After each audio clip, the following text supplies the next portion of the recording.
And you mentioned the Eastern Conference and the Boston Celtics, and of course, growing up in a Celtics community, you're pretty close with that team as well. What is your outlook on the Celtics this upcoming season? Obviously, you mentioned a lot of injuries, but still very good players, very good establishment at the top of the roster, and a not so great, not so strong Eastern Conference. What is your outlook for the Celtics this season? Yeah, it'll be interesting. My mind automatically goes to, like, everyone obviously talks about Jaylen Brown, and no doubt he's going to have a monster year. Anyone can say that. And, Peyton Pritchard, sixth man of the year, likely will start. That'll be great for him. He can average 15 or, 20 points per game, maybe. Who knows? I think Derek White has a chance to potentially be an all-star. And that's, a former Spur, right? And so they love him here. He is beloved by this organization. Yeah. He's a Colorado Buffalo, so that goes back to my college, announcing, right? Like, his head coach, Tad Boyle, loves him to death. And I heard a lot of Derek White stories. He's from Colorado, and he's been out there in the summers, and I've went to his camps. I covered his camps. I've interviewed him, and he has a chance to do special things this year, I think. He's so talented, and he's such a nice guy. He does everything you want on the floor. It was that's a tough trade to make if you're the Spurs, saying goodbye to somebody who you've groomed and have made into this ultimate professional. They weren't winning, so they had to do it. But he's a guy that would also fit in super well right now on their team, right? But I think he has a big opportunity to go off and potentially make an all-star team. I think they'll be, probably in the playoff hunt. I think that's fair. I don't know if they'll be a top 3 seed, but I think they'll be in that playoff hunt. The last playoff spot's number 6. So if they're somewhere in there and can make some noise, and a lot of video out there about JT getting on court and feeling great. So who knows what the timeline is on that? If he comes back, then if he's back, all things are on the table. All options are on the table. Right. This is a harder question to ask about the situation because of the said injuries that we've seen Wembanyama and Jason Tatum go through in the past year or so.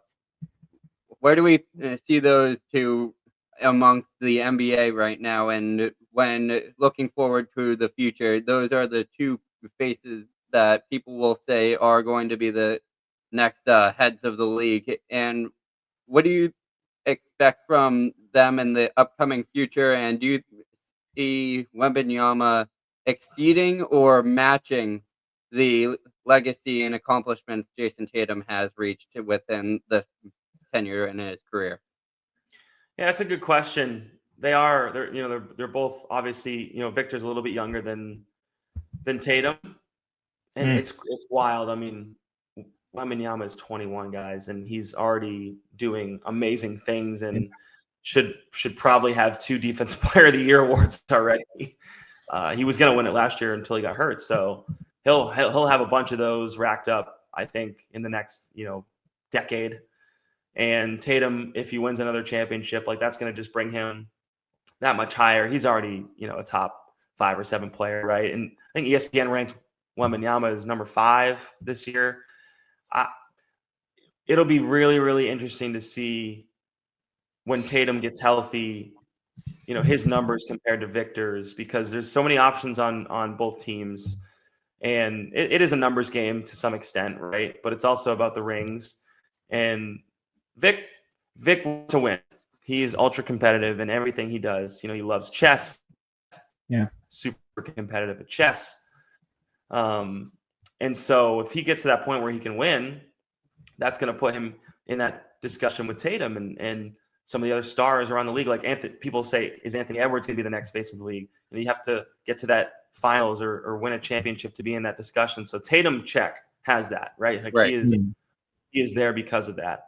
And so I would love it if those two guys are sort of dueling for years to come. Like, that would be amazing to see. This American-born superstar in Tatum, star at Duke, has saved the Celtics his whole career, has followed that tradition and legacy. And then Victor, who's this international superstar who fits the Spurs culture in the city to a T, is trying to revive this franchise who's won 5 titles and is trying to be the next, Tim Duncan for this community.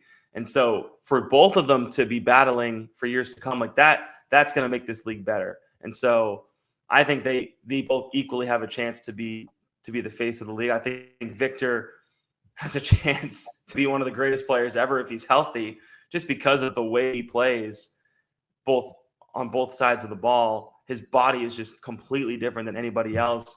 He's put on muscle. He said he's put on weight this offseason. He's had the hardest offseason he's ever had. He talked about his training regimen. He went out to train with Harrison Barnes' trainer this summer out in California, and they do things very differently than a normal NBA trainer in terms of putting themselves in certain situations with constraints and situations.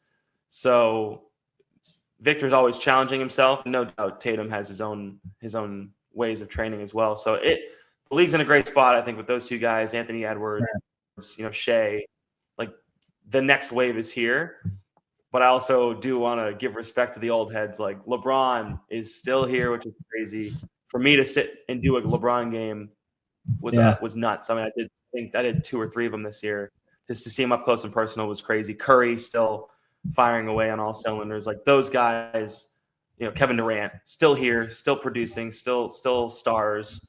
So when they're officially gone, I think that's when that next conversation will happen. Everyone's kind of jumping the gun slightly, because until LeBron or Curry's here, like, they are still the NBA, right?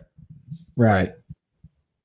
Throw CP in there too. You guys had CP last year. Throw CP Shout out the point guard. That was awesome too, to see his leadership. And a lot of stuff was said about Chris Paul throughout his career, and I think not a lot of people really know him. And he made such an impact in the locker room, impact on Victor.